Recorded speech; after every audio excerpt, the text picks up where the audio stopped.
नमस्कार दोस्तों, स्वागत है आपका स्टडी फॉर सिविल सर्विसेज में। वीडियो को पूरा देखिए। कोई भी आपका फीडबैक है, कोई सजेशन है, तुरंत वीडियो में कमेंट करके जरूर बताइए। अच्छा लगे तो वीडियो लाइक जरूर कर लीजिए और ऐसे वीडियो लगातार फ्री में पाने के लिए चैनल को तुरंत सब्सक्राइब कर लीजिए और बेल आइकन को जरूर टैप कर लीजिए ताकि आगे भी सारे वीडियो आपको मिलते रहे। यूट्यूब में फॉलो करते हैं तो प्लीज ये वाला फ्री टेलीग्राम चैनल जरूर ज्वाइन कर लीजिएगा। सारे नोटिफिकेशन, सारे अपडेट यहीं पे आते हैं, ध्यान रखिएगा। स्टडी फॉर सिविल सर्विसेज का कोई भी पेड ग्रुप अगर आपको ज्वाइन करना है तो सिर्फ 856480560660897523864455 यही नंबर है हमारे, सिर्फ जहां पे कॉल या व्हाट्सएप कर सकते हैं।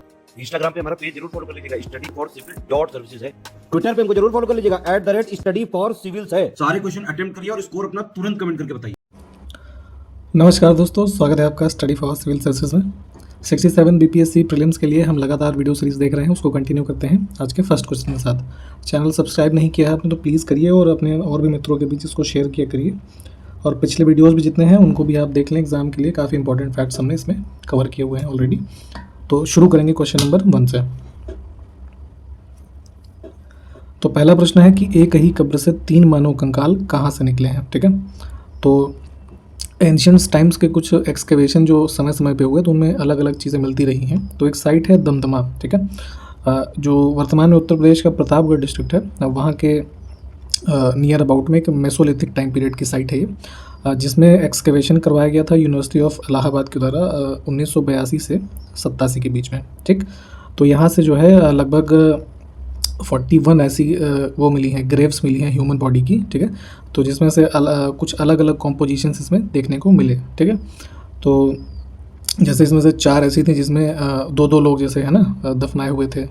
फिर ऐसे कुछ ब्यूरियल्स थे जिसमें कि मेल फीमेल एक साथ थे, है ना, किसी में 2 फीमेल की बॉडी एक साथ थी, है ना। और जो ट्रिपल एक तरीके से यहाँ पूछा गया है तो ये वाली एक साइड भी यहाँ पे मिली है। ठीक है, तो यहाँ से हम जो है बी ऑप्शन इसको चूज़ करेंगे। ये सारे फैक्ट भी इस क्वेश्चन के रेफरेंस में आप याद रखिएगा।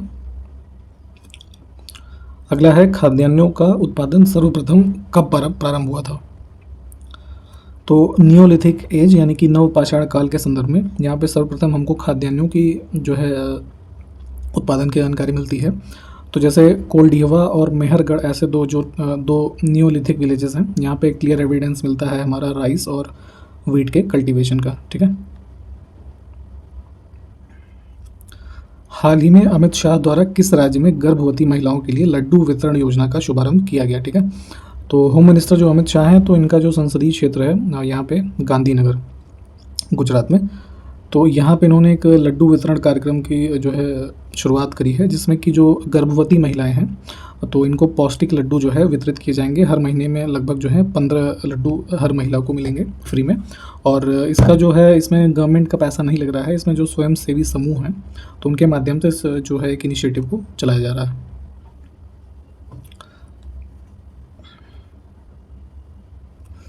भारतीय मानक समय की यामियोत्तर जो रेखा है कहाँ से गुजरती है, ठीक है, किन राज्यों से।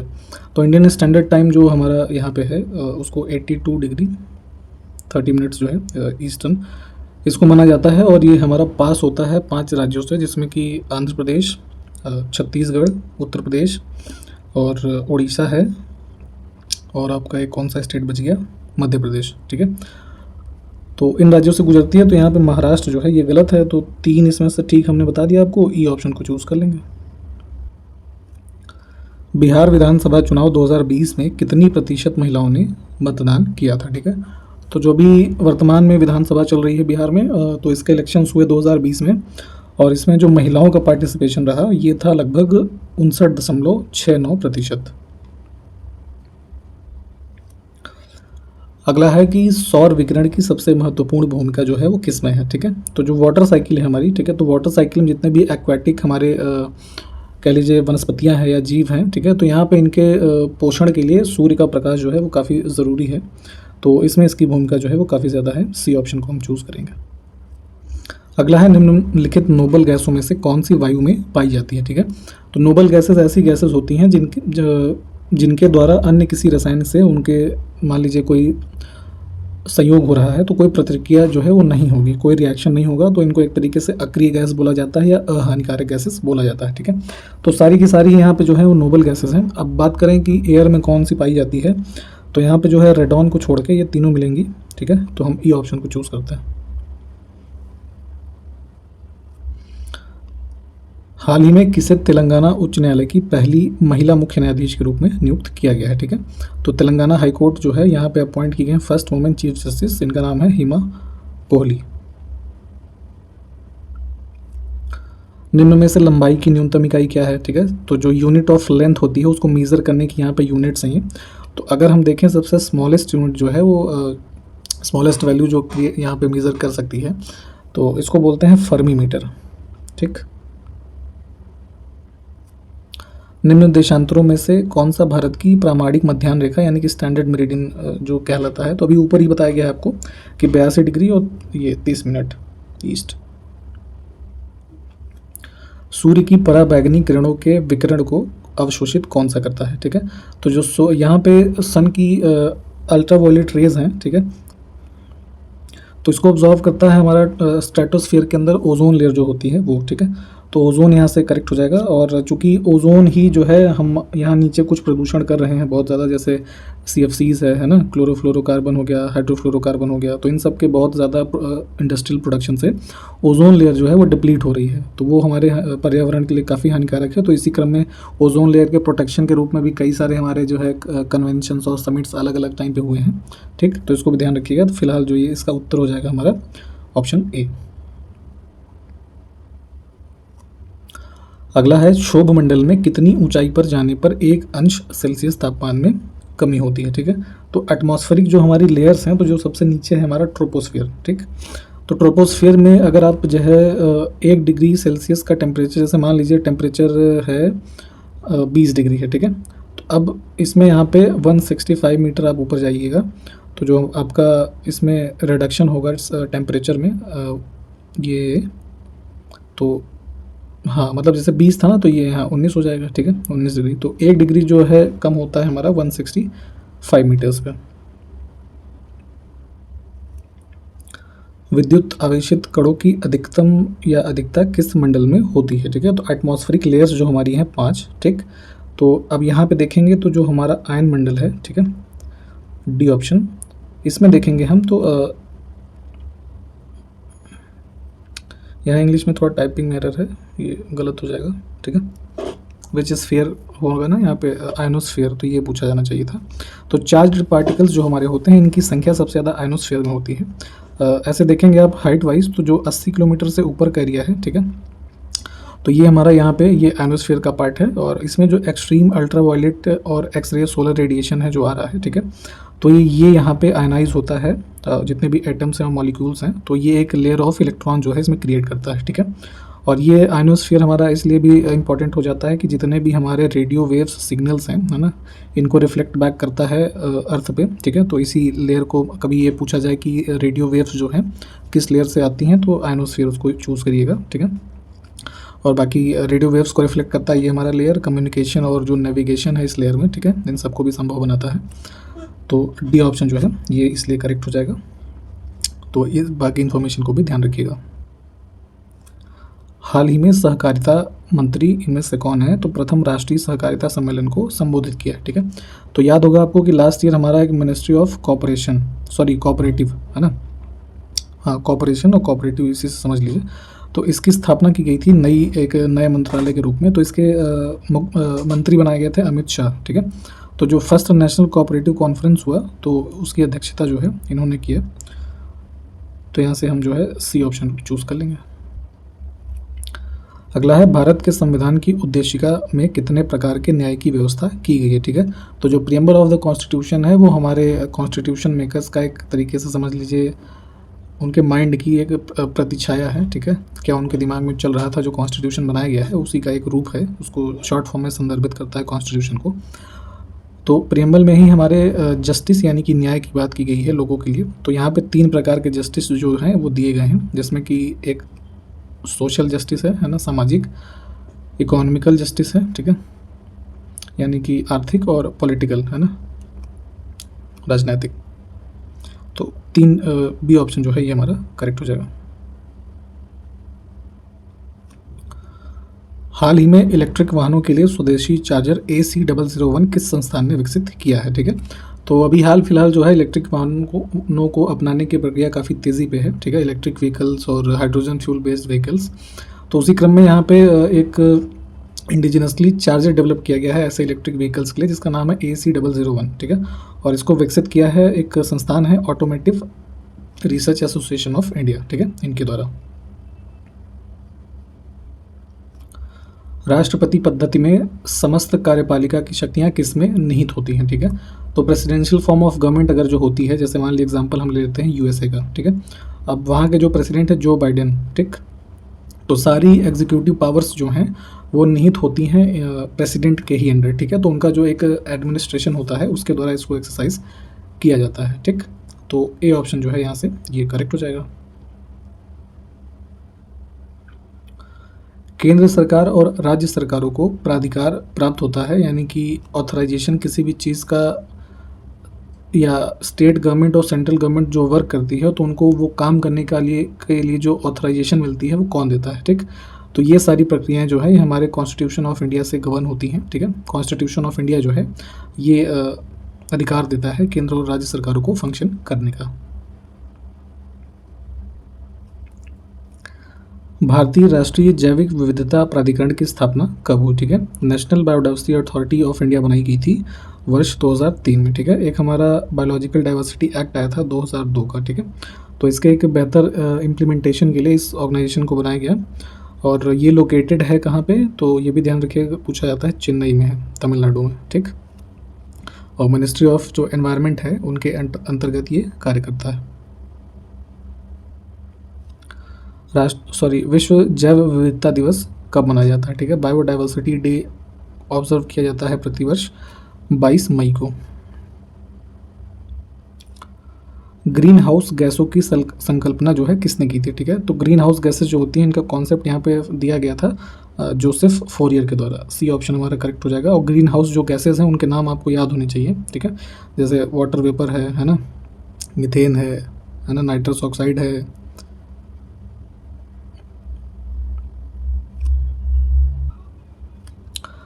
हाल ही में विश्व मौसम विज्ञान संगठन यानी कि जो वर्ल्ड मेट्रोलॉजिकल ऑर्गेनाइजेशन है, तो इन्होंने climate indicators and sustainable development demonstrating the interconnection इस शीर्षक से एक रिपोर्ट जारी की थी, जिसमें कि क्लाइमेट इंडिकेटर्स जितने भी हैं और सस्टेनेबल डेवलपमेंट के संबंध में चीज़ें इसमें बताई गई। और उसी क्रम में हम क्वेश्चन इसमें यहाँ पे ये पूछा जा रहा है कि वर्ल्ड मेट्रोलॉजिकल ऑर्गेनाइजेशन का जो हेडक्वार्टर है ये कहाँ पर स्थित है, ठीक है। तो ये स्थित है जिनीवा में, ठीक है, स्विट्ज़रलैंड। ए ऑप्शन जो है ये करेक्ट हो जाएगा।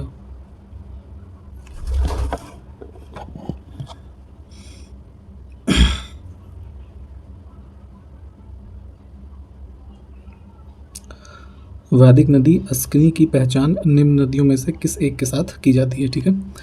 तो यहाँ पर देखिए ये कुछ मॉडर्न नेम्स हैं जो रिवर्स के हैं, और जैसे अस्किनी है तो ये ऋग्वैदिक नेम है इस रिवर का, ठीक है। तो अस्किनी जो थी ये थी हमारी चेनाब रिवर, ठीक है। व्यास को देखें तो व्यास का पूरा नाम था विपाशा। रावी जो है रावी का था पुरुषनी, ठीक है। और झेलम का वितस्ता। तो इसको भी ध्यान रखें। फिलहाल इस क्वेश्चन में सी ऑप्शन करेक्ट होगा। निम्न वैदिक देवताओं में से किसे उनका पुरोहित माना जाता था, ठीक है। तो मतलब जैसे अभी पंडित देखते हैं आप, है ना, पुरोहित, प्रीस्ट मॉडर्न टाइम्स में, तो यहाँ पे देखेंगे तो वैदिक जितने भी देवता हैं तो उनके प्रीस्ट के रूप में बृहस्पति को जाना जाता था। अंतरिक्ष यात्री को आकाश का रंग जो है किस रंग का दिखाई देता है। तो जैसे आप यहाँ ज़मीन से देखते हैं तो आपको नीला ब्लू कलर का स्काई दिखेगा, तो परंतु जब कोई एस्ट्रोनॉट जो है गया हुआ है यूनिवर्स में तो इसको जो है ये काले कलर का दिखाई देगा, ठीक। ऐसा क्यों होगा कि हमारा जो आउटर स्पेस है, ठीक है, ये लगभग वैक्यूम है ना, निर्वात है। तो ऐसी स्थिति में जो है पार्टिकल्स बहुत कम होते हैं, तो उन पार्टिकल्स की संख्या कम होने के कारण जो लाइट है वो स्कैटर नहीं होती, ठीक है, जो कि रिफ्लेक्ट बैक होकर आपकी आइज़ में आए। तो इस स्थिति के होने की वजह से यहाँ पे इनको ब्लैक कलर का दिखाई देगा। अगला है कि प्रसारी विश्व की संकल्पना जो है किस पर आधारित है, कॉन्सेप्ट ऑफ एक्सपैंडिंग यूनिवर्स। तो यहाँ पे डॉपलर इफेक्ट जो है इसके माध्यम से ये बताया जाता है कि जो यूनिवर्स है तो ऑब्जेक्ट्स जो हैं एक दूसरे से थोड़े थोड़े दूरी पे ऐसे बढ़ते जा रहे हैं, ठीक है। तो इस वजह से जो हमारा यूनिवर्स है ये लगातार एक्सपैंड हो रहा है, ठीक। तो ये डॉपलर इफेक्ट के बेसिस पे बेस्ड है, तो ये ऑप्शन जो है हम इसको चूज़ करेंगे। कार में पीछे के यातायात के दृश्यावलोकन के लिए किस प्रकार के शीशे का प्रयोग होता है? ठीक, तो जो कार का मिरर होता है जिसमें कि आप पीछे का ट्रैफिक दिखते हैं, तो वो ट्रैफिक आपको अच्छे से दिख सके तो इस पर्पज़ से यहाँ पे उत्तल दर्पण का यूज़ होता है। ठीक है, कॉन्वेक्स मिरर।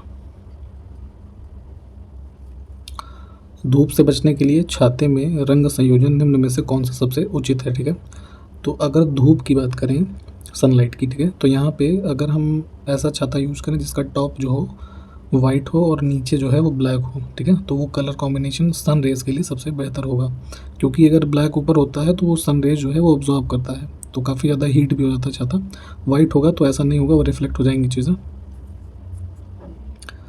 तो जो है यहाँ पे बी ऑप्शन चूज़ करेंगे।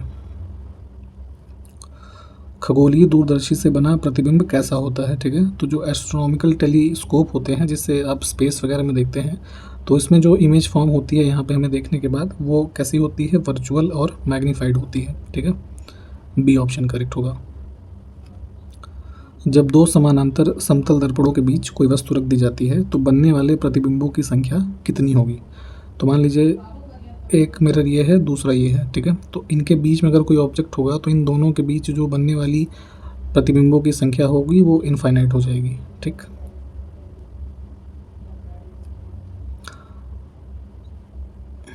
इंद्रधनुष के मध्य में कौन सा रंग दिखाई देता है? आपसे ये पूछा जा रहा है। तो रेनबो जो फॉर्म होता है, अपने बरसात के मौसम में देखा होगा, तो इसमें 7 कलर होते हैं। ठीक है, violet, indigo, blue, green, yellow, orange और रेड। ठीक है, तो बीच में कौन सा हुआ? हरा रंग हो गया, क्योंकि 3 इधर 7वां ये।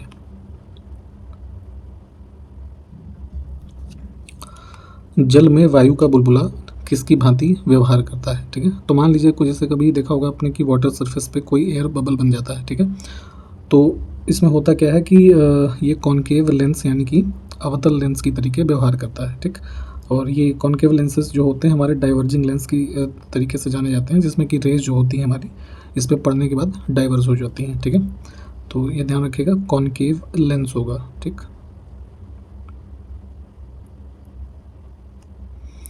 सूर्य के प्रकाश में रंगों की संख्या कितनी होती है? ठीक, तो सनलाइट जो आपके पास आती है, अब देखने में तो ऐसे आपको वाइट ही दिखता है, ठीक है, परंतु इनमें निहित जो रंग है वो 7 होते हैं। ठीक, जो वेबिक्योर में आप देखते हैं। जैन साहित्य को क्या कहा जाता है? ठीक है, तो जितने भी जैन लिटरेचर हैं तो ये बेस्ड होते हैं जो महावीर स्वामी थे, ठीक है, इनकी जितनी भी टीचिंग्स हैं इन पे बेस्ड होते हैं, इनको जैन आगम बोला जाता है। ठीक है, डी ऑप्शन करेक्ट हो जाएगा। अगला है, ऋग्वैदिक काल में निष्क जो था किस अंग का आभूषण था?